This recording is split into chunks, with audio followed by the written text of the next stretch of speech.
The walls of the suite were white, too white, and the silence pressed on him like a weight heavier than his failing lungs. Ethan Hale had always hated hospitals, but the irony was bitter now. He owned stock in half the pharmaceutical companies that supplied this very building. For years, he had been the man who bought cures and sold hope at a profit, and now that his body was unraveling, he wanted none of it. Machines stood idle in the corner, untouched. A nurse had offered to set up a drip that morning, but he waved her away with the sharp gesture of someone who had spent a lifetime dismissing employees. His voice was weak, yet still carried the command of a man who had built empires. "No treatment," he muttered. "Not today, not ever." The staff had grown used to his refusals. He wasn't the kind of patient you argued with. They called him stubborn in the hallways, heartless in whispers, though never to his face. To them, he was just another rich man rotting inside a room money couldn't save. But Ethan wasn't simply waiting for death, he was inviting it. He had lived as though life itself was a hostile takeover,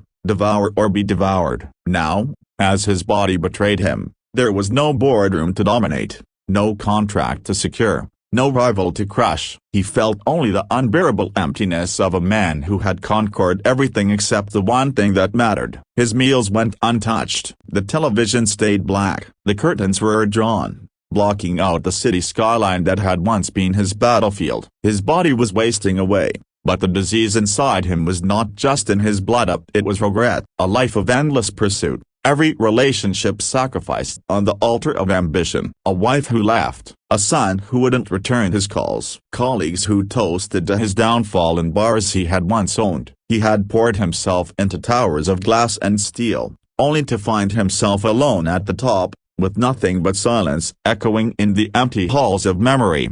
On the third night of his second week at the hospital, a knock on the door broke his pattern of silence. It was softer than the hurried drops of nurses or the decisive taps of specialists. This knock carried hesitation, almost courtesy. Ethan didn't answer. The door opened anyway. In stepped a woman who didn't look like she belonged in a place that reeked of antiseptic and resignation. She was younger than most of the staff he had seen, her white coat pressed but worn with the ease of someone who worked too many shifts to care about perfection. A stethoscope hung loosely around her neck, and her eyes, he noticed them before anything else, were sharp, not cold, but unwilling to be fooled.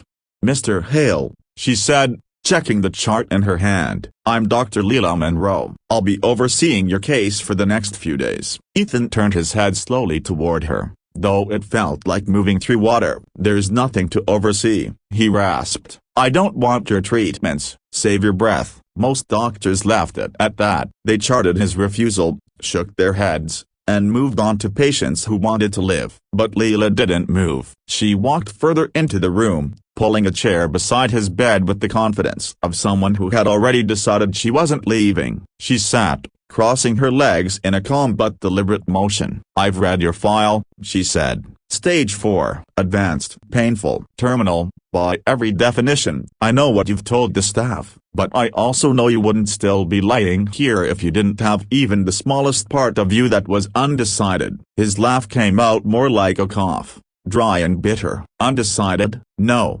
doctor. I made my decisions decades ago. Work over family, money over love, control over everything else. That's why I'm here. And now, I'm making another decision. No treatment. Let nature finish what greed began." Her eyes softened for a moment, but she didn't flinch. "Do you really think refusing to fight is strength, or is it just another way of hiding?" The words hit him harder than any diagnosis. Ethan had been told 1,000 times that he was ruthless, heartless, calculating, but never that he was hiding. Hiding was for the weak, for men who didn't dare face the world. Yet, wasn't that exactly what he was doing now? Drawing the curtains, refusing visitors, pushing away even the small mercies of medicine. He closed his eyes, unwilling to meet hers, but she stayed silent long enough for him to feel her presence pressing against his wall of resistance. Finally, he opened them again. "Weary, you don't know me. You think you can walk in here and psychoanalyze me like a broken bar wounded soldier. You'll lose your time. I've already lost my life." "You're right," she admitted, leaning back in her chair. "I don't know you, not yet, but I know people who gave up too early. and I buried patients who might have lived longer if someone had believed in them harder. I don't accept lost causes, Mr. Hale, not unless they make me." Something flickered across his fascia: annoyance, maybe curiosity, maybe the faintest temper of the man who once admired defiance in others. No one spoke to Ethan Hale that way, not even when he was healthy. He built a fortune on being untouchable, yet here was this young woman, unafraid to call him out while he lay helpless in a bed. "Belief," he muttered. "You think belief will cure cancer?" "No," she said firmly. "But it's the first step in letting someone try." The silence that followed stretched like a taut rope. Ethan could hear the faint hum of machines in the hallway, the shuffle of nurses' shoes, the distant ringing of another patient's monitor. But inside this room, time felt arrested. For the first time in weeks,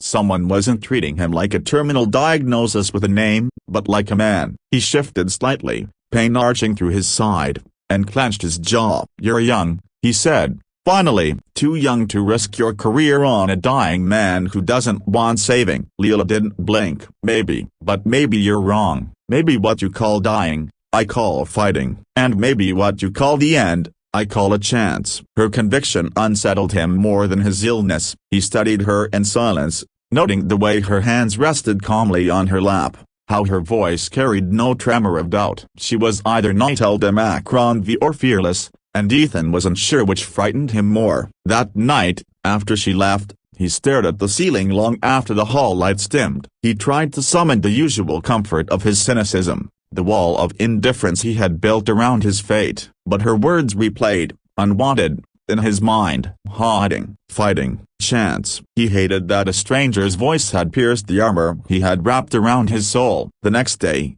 she came again, and the day after that. She didn't always speak of treatments. Sometimes she asked about his past, though he rarely answered. Sometimes she read aloud from books she carried in her bag, her voice weaving through the stairwell like threads of color on a blank canvas. One night she even pulled the curtains open and wheeled him toward the balcony, ignoring the frown of a passing nurse. The city lights glittered like spilled jewels, and for the first time in months, Ethan inhaled air that didn't smell like antiseptic. "You see?" she whispered. "Life is still out there, waiting for you." He looked at the skyline, remembering the years when those lights belonged to him, when his name was etched on half the buildings he could see. But instead of pride, he felt a pang of something unfamiliar, a loss for the things he had never built inside those towers: a home, a family, a reason beyond profit. The staff began to notice. Whispers spread through the halls about the young doctor who spent too much time with the untreatable millionaire. Her supervisors raised eyebrows. "You're wasting resources," one said. "Your methods are unorthodox," another warned. Ethan overheard fragments of their disapproval, but Leela never mentioned it. She came anyway, at hours when she should have been resting, bringing with her not just charts and medicines but something Ethan couldn't name without choking on it: hope. For a man who had refused everything, hope was the most dangerous treatment of all. It didn't drip through tubes or flow in veins, it seeped into the cracks of his despair, making him question choices he had sworn were final. He told himself he didn't care, that she was just another idealistic doctor trying to fight fate. But when she wasn't there, the silence felt sharper, the room darker. He realized, to his own horror, that he waited for her footsteps in the hall, for the soft knock that wasn't like the others. One evening, as she was leaving, Ethan spoke before he could stop himself. "Dr. Monroe." She paused at the door, turning. "Why?" His voice was low, rough, almost pleading. "Why are you doing this? I'm not your responsibility. I'm not your broken bar cause." She looked at him for a long moment, the kind of look that cut through excuses and reached the marrow. "Because I don't think anyone should die without being seen," she said simply. "And right now, you're the loneliest man I've ever met. That, Mr. Hale, is a worse disease than anything in your blood." Her words lingered in the air long after she left, circling him like ghosts he couldn't banish. For the first time since his diagnosis, Ethan didn't fall asleep thinking of death. He fell asleep thinking of a pair of unflinching eyes, and of a doctor who refused to let him vanish unnoticed.